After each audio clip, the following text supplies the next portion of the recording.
Hello everybody and welcome back to another video series here. Today, before we get started with the deck for the day, I just want to make a note that if you would like to skip the deck tech, go ahead and check out the description. You can skip straight to match 1 and then just watch the game. But if you want to stick around and listen to my deck tech, then go ahead and don't skip anything at all. So today we're going to go back to Mardu Pyromancer, which is a deck I tried last week for the first time recording, but it's not the first time I played the deck. And over the weekend we saw some, or 2 weekends ago, we saw some big players play this deck, for example, Jerry Thompson and Reed Duke. So Mardu Pyromancer is maybe not necessarily, lined up well against the meta one way or another, but we have some big name players here playing the deck, which means that, there's something going on here that we should pay attention to. And so I went over, the general description of the deck, what it does last week, but I'll go over it again.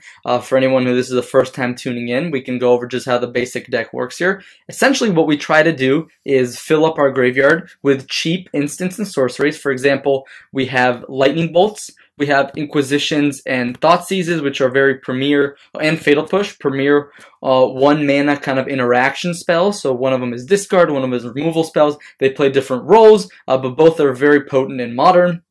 You also have a card like Faithless Looting here, which allows you to discard your bad cards in a matchup and hopefully draw your better cards. And it's obviously an instance and sorcery. It's a sorcery as well with flashback. So it's got kind of this graveyard synergy. It's okay for it to be in the graveyard. It's okay to discard Faithless Looting to itself as kind of this value pitch. Essentially, we want to get this large graveyard with even more instants and sorceries. We have Terminates and Dreadbores that go and, kill creatures. We have Collective Brutality that attack our opponent's hand, kill creatures, gain life as well.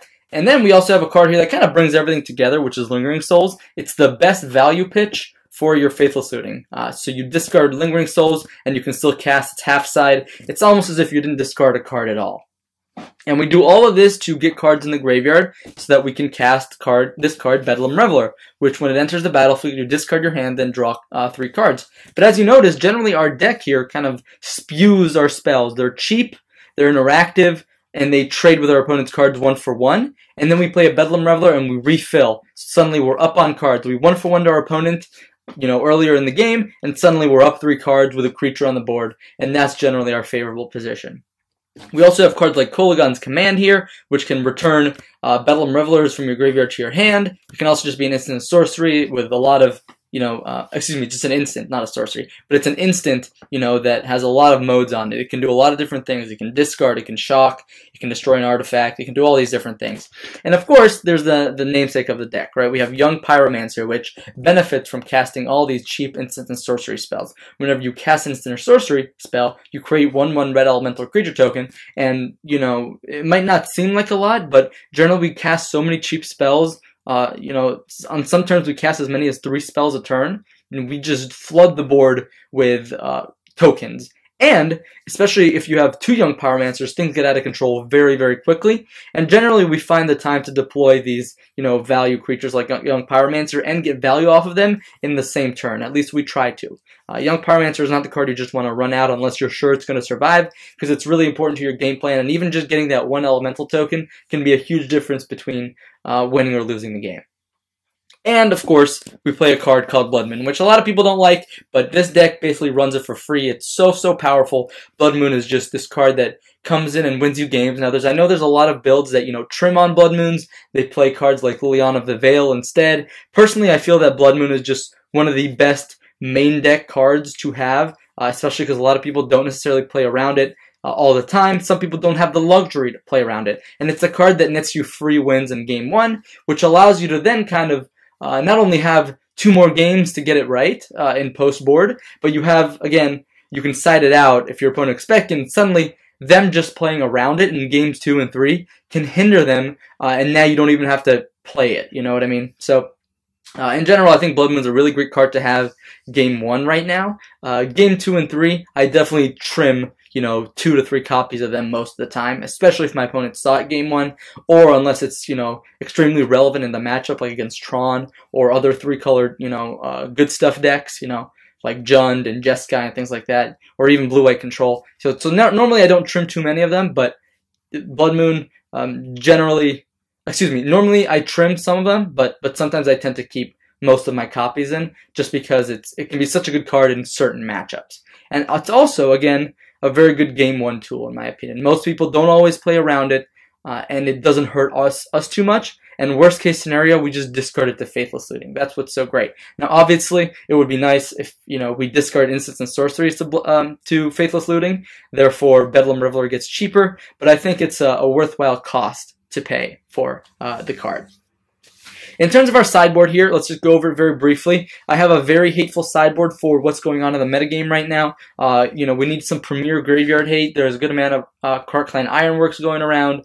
So Leyline of the Void is great there. It's great in the mirror.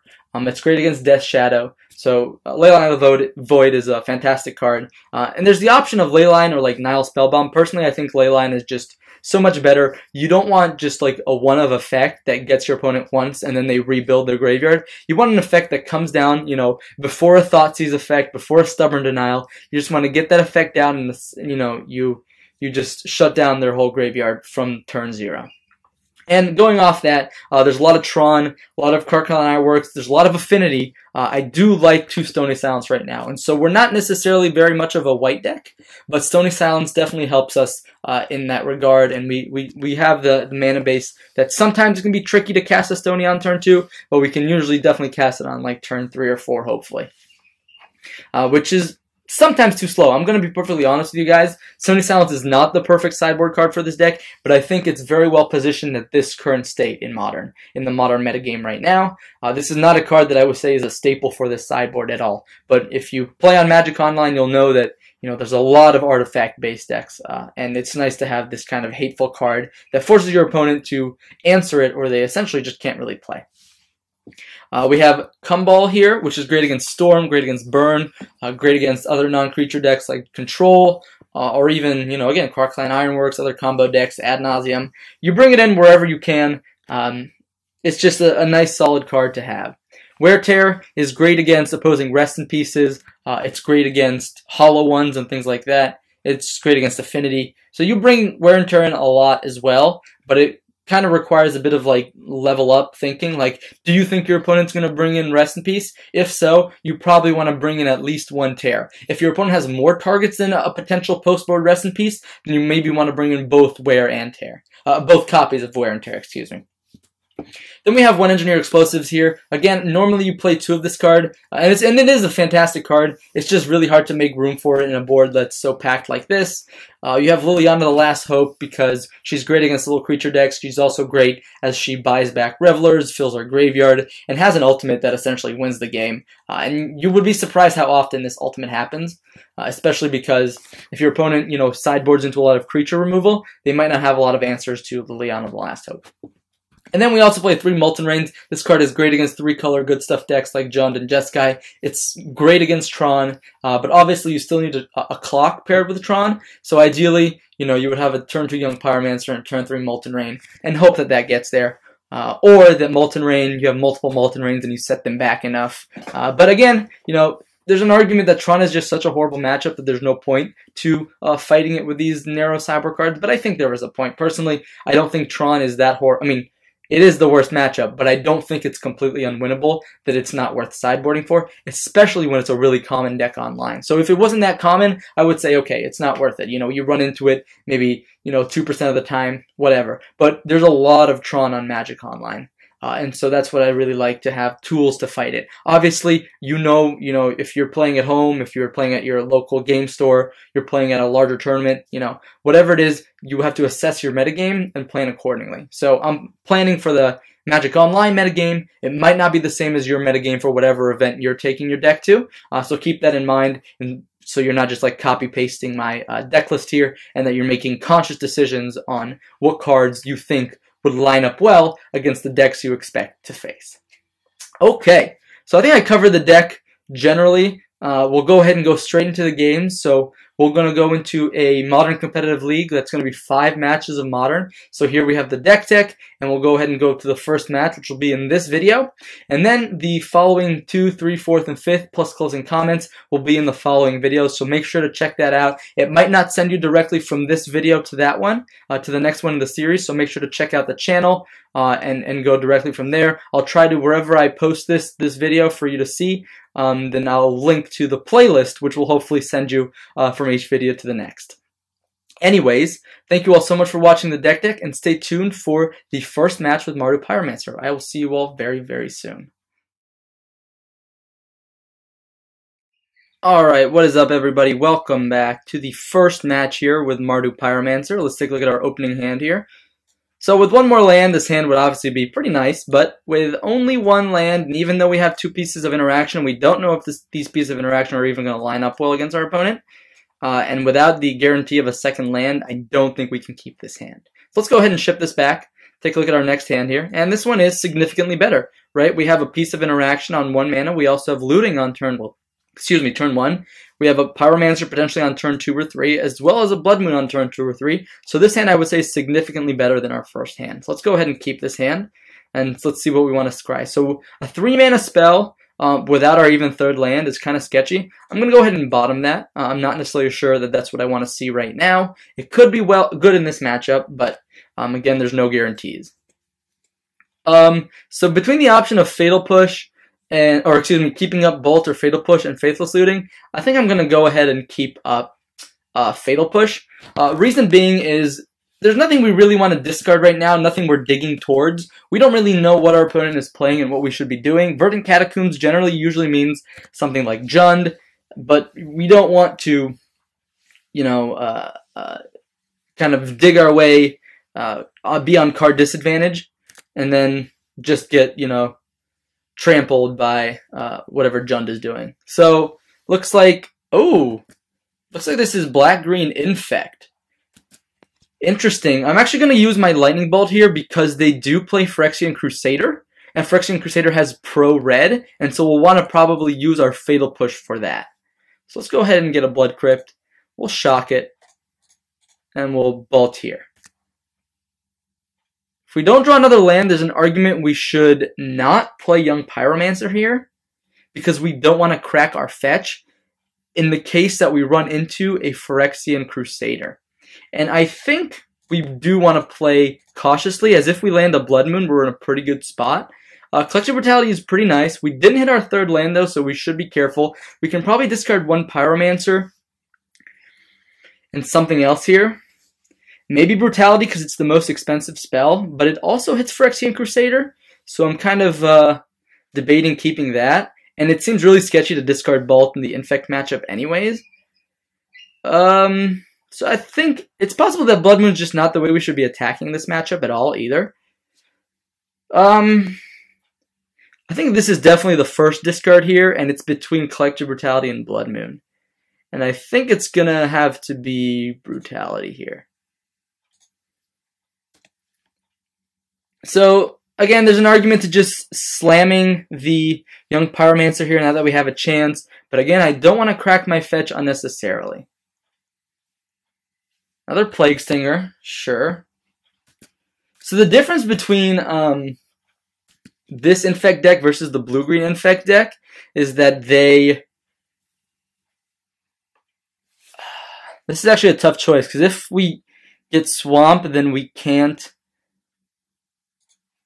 I think we actually do want to use the Fatal Push here, because if we can land this Blood Moon, then we won't have to worry about Phyrexian Crusader anyways. Alright, that was a Vines, sure. Bedlam Reveler, not quite what we want to see here. Let's just go ahead and bolt that out of the way. We definitely want to hit our 3rd land very soon, because if we don't hit land number 3, we're going to be in a really tight spot. Our opponent getting in here for 1 means that they're probably out of threats in hand, which is a good sign for us. We're going to go ahead and pretend we have Fatal Push. Alright, our opponent, did they have the kill here? Alright, no, jeez. They called us, they called our bluff. Wow, Lingering Souls is really bad, so we could just be dead here. Unfortunately, we never saw our 3rd land. and that's obviously a pretty important, consideration for these 3-mana spells. I think had we seen our 3rd land this game, we would not be in this horrible position. Now it's possible we're dead. Oh, another. So if we hit a land here, jeez, come on. All right, let's go ahead and just Inquisition. See what our opponent's sitting on here. Hopefully they don't have a Become Immense. Become Immense will kill us. Mutagenic Growth, Blossoming Defense. Okay, let's think here. It's possible we want to take the Mutagenic Growth here because it leads to the most broken turns. Like they can do a +4 spell. I guess they can do that anyways. And Blossoming Defense is protection. But Mutagenic Growth can be cast under a Blood Moon. But then they also have the Forest here. It's tough. If we draw a removal spell, then obviously Blossoming Defense is great. Then taking the Blossoming Defense is great. I think we just... And there's an argument we just run out, get our attack in here. Because if they want to trade a Mutagenic Growth for Pyromancer, I think I'm okay with that. Yeah, and I had a feeling our opponent wasn't going to block there. So if we can dodge something for one more turn here, if we can just hit a land drop, that would be ideal. Our opponent might just rev up Inkmoth Nexus here. Yeah. We may be forced, if we hit a land,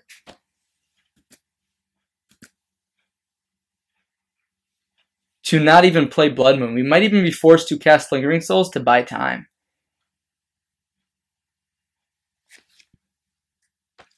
Okay, our opponent is going to put us down to 7 or up to 7 Infect. And we really need a land right here or we're dead. Wow, another Blood Moon. That is so frustrating. So technically we are not dead, but it's pretty likely our opponent has another pump spell in hand. So we'll put our opponent down, but obviously not drawing a 3rd land is a good way to lose a game of Magic. So hopefully our opponent just has a bunch of Phyrexian Crusaders in hand. The issue here is that now we're forced to cast Lingering Souls. Actually, I think we're just dead on board. Regardless if our opponent has a pump spell or not. Looks like they do have the pump spell. Looks like it was even the Become Immense. But even if we played Lingering Souls, they would have had 3 attackers. We would have been at 1 Infect. Yeah. Unfortunately, what should be a very good matchup turned out to be quite a poor series of draws here. So, yeah. If any of this stuff had happened before any of this, we would have been okay. But, oh, that's a shame. That's a shame. Well, Molten Rain comes in. Engineer Explosives comes in. There's an argument for Wear and Tear. They bring in things like Shaper Sanctuary sometimes. Liliana the Last Hope's okay. Let's consider what we want to cut here. That's going to be the big deal here. We probably want to cut 1 Blood Moon, just because we want some interaction. It's possible we don't want any of these Molten Rains either. It's just more removal for Inkmoth Nexus, but with 2 Blood Moons and a bunch of removal, probably not that big of a deal. We probably definitely want Liliana the Last Hope. She's great here. We definitely want Engineer Explosives. The question is, do we want one or 2 Wear Tears? I think we want at least 1. I think it's a card that is okay as a 1-of in this matchup. The question is, what else do we want to cut? We don't want to be too clunky, right? Again, we want to be low to the ground, cheap interaction, but we also probably don't want to cut our win conditions, especially. Then again, they can Phyrexian Crusader goes through Young Pyromancer tokens, so that's kind of annoying. I don't think we want to cut K commands. It's removal, so maybe this Wear Tear is just too unnecessary. And maybe Dread. It's so hard cutting removal in a matchup like this because removal is so important. Maybe I even want to cut cutting any of the.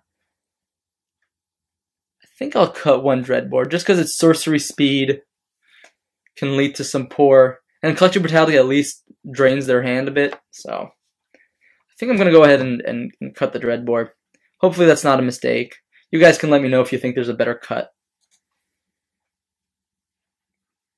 Yeah, this is a great hand. Right, we have turn 1 Thoughtseize, turn 2 Young Pyromancer, turn 3 Lingering Souls, which blocks.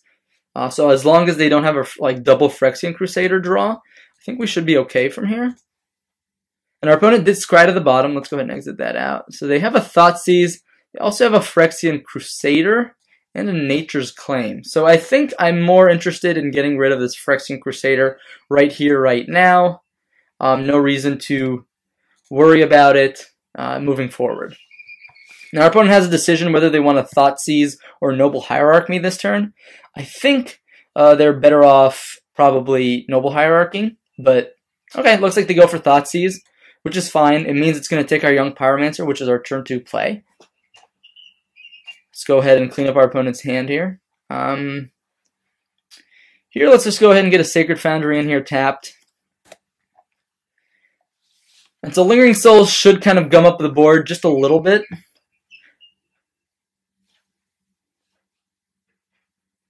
I do apologize if you guys are hearing some noise. There is some construction going on outside.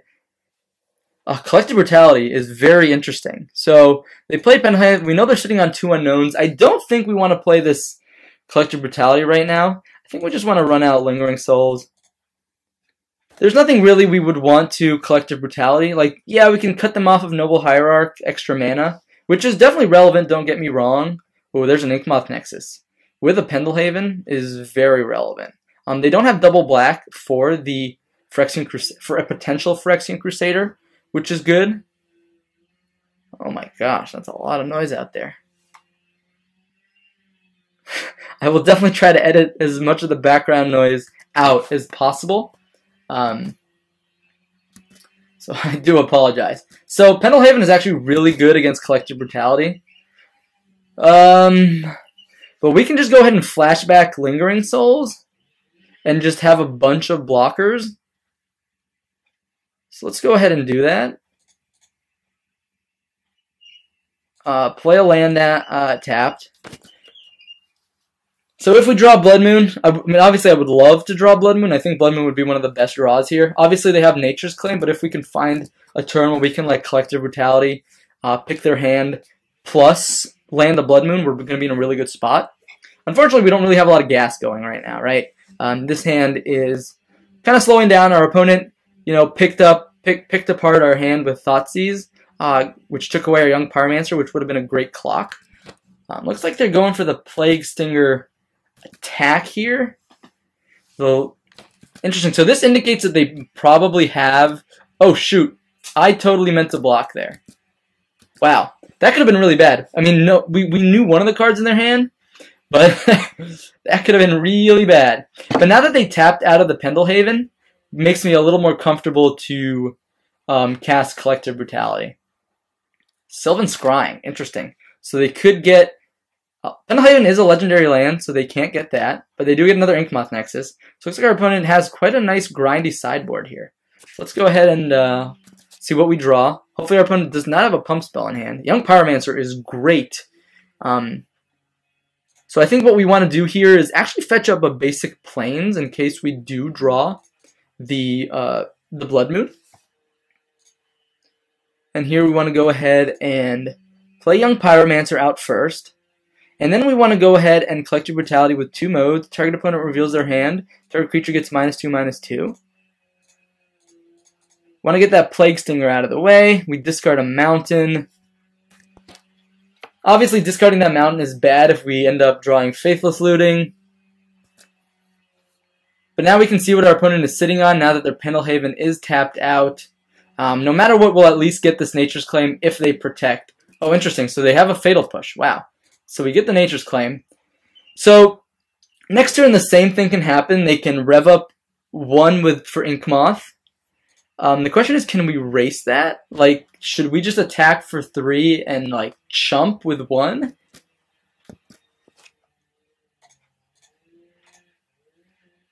I don't know if we can race that necessarily, but I think this attack is okay. Because again, we lose this game if all we do is hold back. They have live draws. They have a bunch of pump spells. So let's go ahead and play a bit more safely here. And let's see how many instant sorcerers we have in the yard. We have only 2. So a Bedlam Reveler isn't exactly a good draw here. But a Blood Moon would be great. So here they're going to attack with both Inkmoth. So I guess they could have left back an extra one. I think I'm just going to take it here. But see, that's so bad. If I don't block, then I should have attacked, right? Now I'm taking another 3 Infect here. They drew a land. Lightning Bolt. That's a pretty good draw. I think now I want to go ahead and... do I want to hold back again? If I attack for 5... 1, 2, 3, 4, 5... Let's see, they can play Inkmoth, Pendelhaven. That's only 3 Infect, and I can bolt in response to any well, I can't bolt in response to shenanigans, right? Because they would play Pump It with Pendelhaven, attack with Exalted. I think we still have to leave 1 back here. Right? Because if we attack for 5, we put them to 7. Yeah, I think we can actually make this same play here. And if they draw nothing... and then do nothing, then that could be a path to victory here. And if they rev up both Inkmoth here, it looks like they are, and they're even tapping out the Noble Hierarch. I don't think I'm going to block here, because then we would have lethal.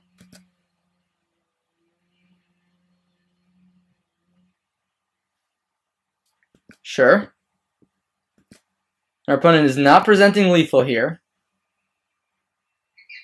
If they have something like a Noble Hierarch here, or even like a Fatal Push,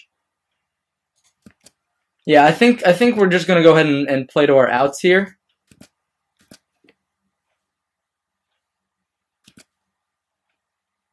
Alright, looks like our opponent is probably dead. I'm going to go ahead and do this main phase, though, in case they have some weird card like Pulse of Marasa. Generally not really going to play around that, but if we can play around it, then why not, right? Okay, so, I don't know, cutting the Dreadbore, probably a bit loose, right? We probably want to cut some more expensive stuff here. Maybe like a K-Command. Again, that's also kind of loose, but we want to have cheap interaction. Then again, Dreadbore is, again, sorcery speed, not so great against Inkmoth. I think it's fine. And again, obviously we saw Nature's Claim, so they expect Blood Moon. But then again, we have Collective Brutality. We can rip the Nature's Claim out of their hand. Let's see. This hand looks great to me, right? We have Inquisition on turn 1. We have Fatal Push on turn 2 or Collective Brutality on turn 2. Well, we might not have Inquisition anymore, but still have quite an interactive hand here, right? Definitely not the end of the world here. Have a lot of removal. Have a lot of good interaction. Again, we have 2 pieces of removal here that kill a Phyrexian Crusader, which is really important. Faithless Looting. I wonder if it's worth Faithless Looting right now, actually. I don't think so. I think next turn there might be an argument for Faithless Looting. I think this turn we want to just hold up Fatal Push, probably. I don't think we're... Like, again, our hand is good. We don't need to fill up our yard excessively right now. And we might even want to go Collective Brutality, pitch Faithless Looting to kill whatever they play here. Okay, Collective Brutality, sure.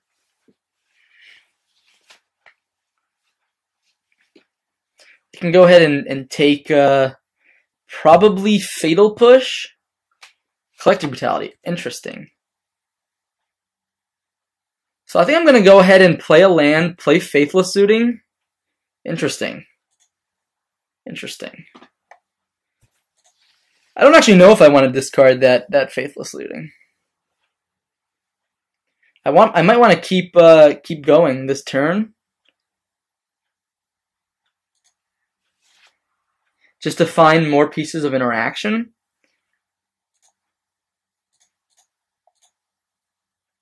Lingering Souls. It's not a bad draw. Not a bad draw at all. I think we'll go ahead and pitch it, though. And we want to keep the fetch land in order to kill a Phyrexian Crusader. For our opponent, just going to go ahead and rip apart our hand here. That's fine. We're building towards a Bedlam Reveler. Alright, that is a Noble Hierarch. Wow, that's interesting. So let's see how many instant sorcerers we have in the yard here. We have 1, 2, 3, 4, 5. We could make the argument for just Collective Brutality. Question is, like, everything in our hand feels really important right now. We could Fatal Push the Noble Hierarch and then play a Bedlam Reveler. But then we might be a bit soft to a Phyrexian Crusader. Especially because we've already pitched one of our Faithless Lootings, and then we would have lost one of our Fatal Pushes, or sorry, one of our Collective Brutalities, and then we have one of our Fatal Pushes in the yard. So we'd be going through, what, 3 of our 5 answers to a Phyrexian Crusader. It's possible our opponent could just be baiting me into doing this, but I think it's worth it.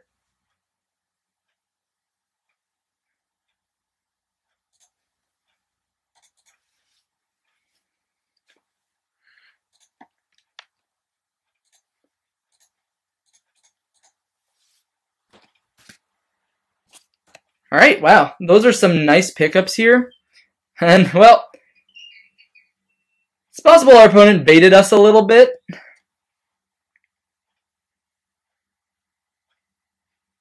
So let's go ahead and start with Thoughtseize here. See what our opponent is sitting on. Wow, Become Immense, Blossoming Defense, Vines. Those are all very good here. We might be in a position where we just, let's see. Ooh, do we have to take the Become Immense here? I think we do, or else we're dead. Let's go ahead and keep digging through our deck for more of our answers. Blood Moon, actually? And a Collective Brutality? Could do it. Because we're not dead here, right? Our opponent can't double pump here. Oh, but we only have 1 black. Wow! And they drew the Thoughtseize. Our hand is pretty good here, though. Like, I guess they take the Blood Moon, obviously. And then they have to hold up both of these. And then we can, like, present a good amount of damage. And if, yeah, they're not attacking, right? Ooh, Blackleaf Cliffs. Interesting. Interesting. So they don't have another green source here. And even with another green source, we're not dead. We could wait for a turn where we could do everything. I'm going to go ahead and Inquisition right now, though. That might be a mistake.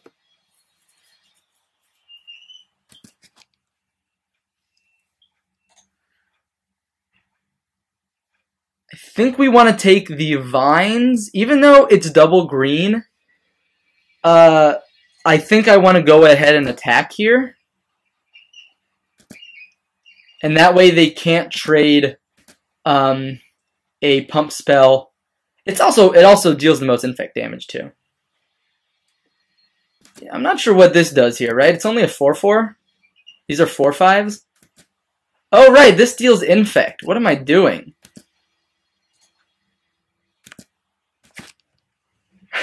Well, now if our opponent draws dead, though, we do have the Collective Brutality still in our hand, which they do know about, but I guess that attack wasn't the worst thing in the world. If they want to use their Blossoming Defense, then I think that's okay. And we could even flashback Lingering Souls next turn if this Collective Brutality works out in our favor. If our opponent like drew a land this turn, if they drew a creature this turn, then we're in a really good spot. Obviously, another Phyrexian Crusader not going to be the greatest spot. So I was thinking, like, why would they block that way? And then, yeah. So this attack indicates to me that they don't have a protection spell, but I could be wrong. Yeah, I'm just going to go ahead and pitch that, right? So let's think here. Target creature gets -2, target opponent loses 2 life. They would go to 7. So they're not dead this turn. But this forces their hand. Yeah, if this forces their hand, then I'm going to go ahead and do that.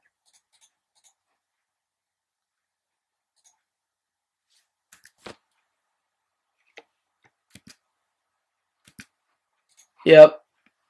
And let's go ahead and get our prowess trigger here. I guess drain mode, I mean, we kind of we had the read, right? We had the read that they didn't draw anything, but draining them would have put them down to 2, which would have mean these spirit tokens would be lethal. But anyways, whew, looks like we got there. That first match here against Green-Black Infect. I think we really could have got there in that first game too if we'd drawn a 3rd land, but that's okay. Close games here with our opponent here. Green-Black Infect, definitely kind of different than Blue-Green Infect. So they have bigger threat density, right? I believe they have 4 Glistener Elves, 4 Plague Stingers, 4 Phyrexian Crusaders, which are 12 Infectors, whereas the Blue-Green Infect just has Glistener Elf and Blighted Agent. So, and obviously they have the 4 Inkmoth Nexus. So they have bigger threat density and a harder to kill creature in Phyrexian Crusader, especially for a deck like ours. But thankfully, the Collective Brutalities ended up working in our favor in that match. Anyways, thank you all so much for watching, and stay tuned for the second match coming up in just a second. I will see you all soon.